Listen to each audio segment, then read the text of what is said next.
মায়ের অভিশাপের এক করুণ কাহিনী। মৌলানা বলেন, একদিন আমি বাজারে গেলাম, প্রয়োজনীয় জিনিসপত্র কিনলাম। বাড়িতে বেশ তাড়া ছিল, তাই দেরি না করে বাড়ির পথে রওনা দিলাম। আমি দ্রুত হাঁটছিলাম, কতক্ষণে বাসায় ফিরব সেই চিন্তায় মাথায় ঘুরপাক খাচ্ছিল। কোনো দিকে খেয়াল ছিল না, কিন্তু হঠাৎ একটি বিকট আওয়াজে আমি থমকে দাঁড়াতে বাধ্য হলাম। দেখলাম একটি ভিক্ষুক আমাকে উচ্চ স্বরে ডাকছে। তার মুখমণ্ডল ছিল ফ্যাকাশে আর বিবর্ণ, বারবার জিভ দিয়ে শুকনো ঠোঁট দুটো চেটে নিচ্ছে। জীর্ণ শীর্ণ কঙ্কালসার দেহে গোশত নেই বললেই চলে, চোখ দিয়ে গড়িয়ে পড়ছে অশ্রুধারা। বাড়িতে জরুরি কাজ থাকায় আমি শুনেও না শোনার ভান করে চলে যাচ্ছিলাম, কিন্তু সে আবারও চিৎকার করে আমাকে ডাকলো। বলল, হুজুর, অনুগ্রহ করে একটু কথা শুনুন। আমি আপনার নিকট ভিক্ষা চাইব না, শুধু একটু দোয়া প্রার্থনা করব। ভিক্ষুকের কথায় আশ্চর্য হলাম। হাতে মোটেও সময় নেই, তথাপি তার করুণ আহ্বানে হৃদয়ে দয়ার সঞ্চার হল। মনে মনে বললাম, একজন অসহায় লোক একটি কথা বলার জন্য আমাকে ডাকবে, আর আমি কিনা স্বার্থপরের মতো পাশ কাটিয়ে চলে যাব? এ তো হতে পারে না, এ তো মুসলমানের আখলাক নয়। আমি তার কাছে গেলাম, জিজ্ঞাসা করলাম, কি হয়েছে বাবা, এমন করছো কেন? সে বলল, হুজুর, জীবনের এক হৃদয়স্পর্শী কাহিনী আপনাকে শোনাতে চাই। সেই সাথে কামনা করি আপনার হৃদয় নিংড়ানো দোয়া। আপনার কি একটু সময় হবে? বাড়িতে আমার জরুরি কাজ, এখনই যাওয়া দরকার। তারপরেও তোমার জীবন কাহিনী না শুনে যাব না। বলো, কি বলতে চাও তুমি? আমার কথায় লোকটি বেশ খুশি হল। একটা ক্ষীণ হাসির রেখা ফুটে উঠে মিলিয়ে গেল তার ঠোঁটের কোণে। সে বলতে লাগলো, লাগাম ছাড়া সবাই গভীর নিদ্রায় অচেতন। রাত যতই বেশি হোক না কেন, আমার স্নেহময়ী মা কখনোই আমি না আসা পর্যন্ত বিছানায় যেতেন না। দরজার কাছে বসে আমার অপেক্ষায় থাকতেন। আমি এলে আমাকে দেখে বলতেন, বাবা, তুমি এত বিলম্ব করে বাড়ি আসো কেন? তোমার এই বিলম্ব আমাকে অস্থির করে তোলে। এই অস্থিরতার কষ্ট প্রতিদিনই আমাকে সহ্য করতে হয়। আগামীকাল থেকে সকাল সকাল বাড়ি ফিরে এসো। মায়ের কথার জবাবে আমি কিছুই বলতাম না, শুধু মাথা ঝুঁকিয়ে সম্মতি জানিয়ে বিছানায় এসে শুয়ে পড়তাম। মা আমাকে খাওয়ার জন্য পিড়াপিড়ি করতেন, কিন্তু বেশিরভাগ সময় কিছু খাবার রুচি আমার থাকতো না। লোকটি এতটুকু বলে একটু জিরিয়ে নিল। তারপর সে বলতে শুরু করলো আসল ঘটনা। সে বলতে লাগলো, এক রাতে আমি বন্ধু বান্ধবদের সঙ্গে নেশায় মত্ত ছিলাম। ওই রাতে অন্য সময়ের তুলনায় বেশি দেরিতে আমি বাসায় ফিরলাম। এতটা দেরি করে কখনোই আমি বাসায় ফিরিনি। এদিকে মায়ের ভীষণ কষ্ট হচ্ছিল।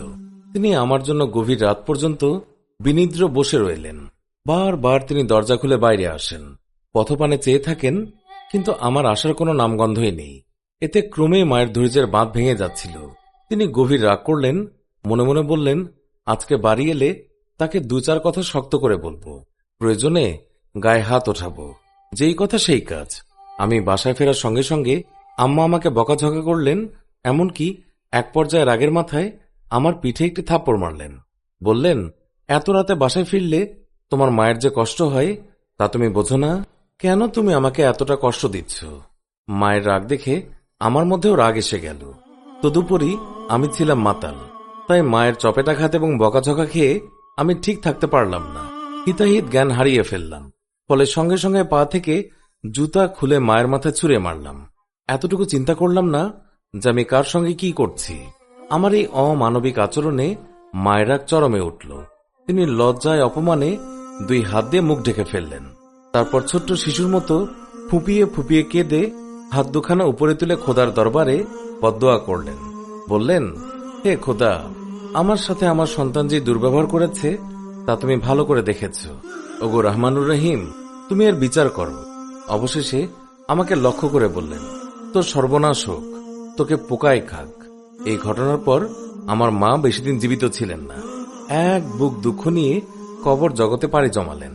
আমি ইচ্ছে করলে তার কাছ থেকে ক্ষমা নিতে পারতাম হাতে পায়ে ধরে তাকে খুশি করতে। মা জননী হয়তো সেটাই চেয়েছিলেন, কিন্তু ভাগ্যের নির্মম পরিহাস, আমি তা করিনি। একটিবারও মায়ের সম্মুখে গিয়ে বলিনি, মা, আমার ভুল হয়েছে, আমাকে ক্ষমা করে দাও। মায়ের দোয়া অক্ষরে অক্ষরে কবুল হয়েছিল, কিন্তু কখনোই এই পরিণতির কথা আমি চিন্তাই করিনি।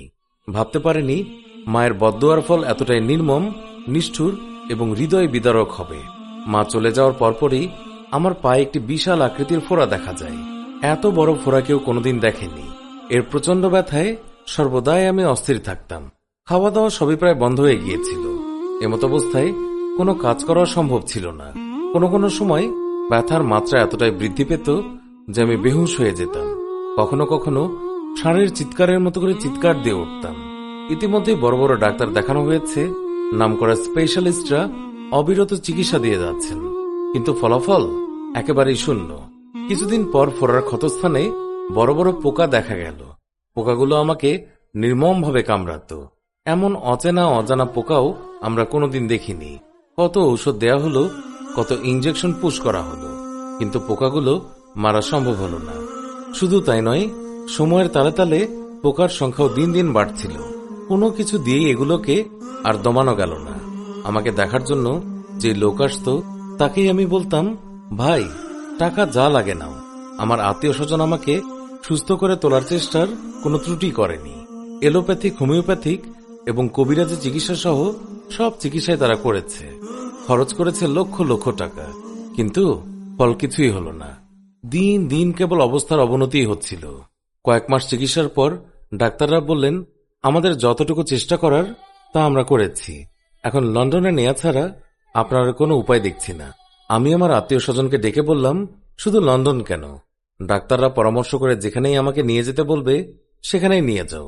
প্রয়োজনে আমার সহায় সম্পত্তি সব বিক্রি করে তবুও তোমরা আমাকে সুস্থ করে তোলো। আমি লন্ডনে গেলাম। পুরো দমে চিকিৎসা চলল। সেখানকার খ্যাতনামা ডাক্তারগণ বহু দিন পর্যন্ত তারা চিকিৎসা শেষ করল, কিন্তু তারপরেও তারা ব্যর্থ হল। পরিশেষে তারা আমাকে জানালো যে আপনার এই রোগ চিকিৎসার বাইরে, আমরা আর কিছুই করতে পারবো না। অবশেষে আমি নিরাশ হয়ে নিজ দেশে ফিরে আসি। আর যখন আমি দেশে ফিরি তখন আমার রোগের বয়স 5 বছর। দীর্ঘ এই 5 বছরে চিকিৎসার পেছনে আমার সবকিছু শেষ হয়ে গেছে। কিছু কিছু সম্পত্তি অন্যেরা নিয়ে গেছে, অনেকেই জবরদখল করেছে। যেদিন আমি নিজ গ্রামে পৌঁছালাম সেদিন আমাকে শোয়ানোর মতো নিজস্ব কোনো জায়গাও ছিল না। তাই হাঁটাচলা করার মতো, সুস্থ হওয়ার পর জীবন বাঁচানোর জন্য ভিক্ষার ঝুলি হাতে নেয়া ছাড়া আমার কোনো উপায় থাকল না। আজ অনেক দিন হল আমি ভিক্ষা করি। এখন আমি পুরোপুরি সুস্থ হতেই পারিনি। বেশ কিছু পোকা অবিরত আমাকে যন্ত্রণা দিয়ে যাচ্ছে। যখন সহ্য করতে পারি না তখন রাস্তার কিনারে বসে পড়ি আর আপনাদের মতো হুজুর মৌলানাদের কাছে দোয়া প্রার্থনা করি। হুজুর, আমি 100% বিশ্বাস করি মায়ের বদদোয়ার ফলে আমার এই করুণ অবস্থা হয়েছে। জানি না আমার এই অবস্থা শেষ পর্যন্ত কোথায় গিয়ে দাঁড়াবে। তাই আপনার কাছে আমার বিনীত নিবেদন, আমার জন্য একটু দোয়া করবেন। আল্লাহ পাক যেন আমাকে ক্ষমা করে দেন এবং মায়ের বদদোয়া থেকে যেন আমি রক্ষা পাই। তো বন্ধুরা, এই ছিল আজকের ভিডিও। ভিডিওটি ভালো লাগলে লাইক দিন, শেয়ার করুন, আর নতুন ভিউয়ার্সরা চ্যানেলটিকে সাবস্ক্রাইব করে পাশে থাকা বেল আইকনটিও প্রেস করুন। এতে করে আমাদের সব নতুন ভিডিও আপনার কাছে পৌঁছাবে। এখনকার মতো বিদায় নিচ্ছি। দেখা হবে নতুন কোনো ভিডিওতে। ভালো থাকবেন। ধন্যবাদ সবাইকে।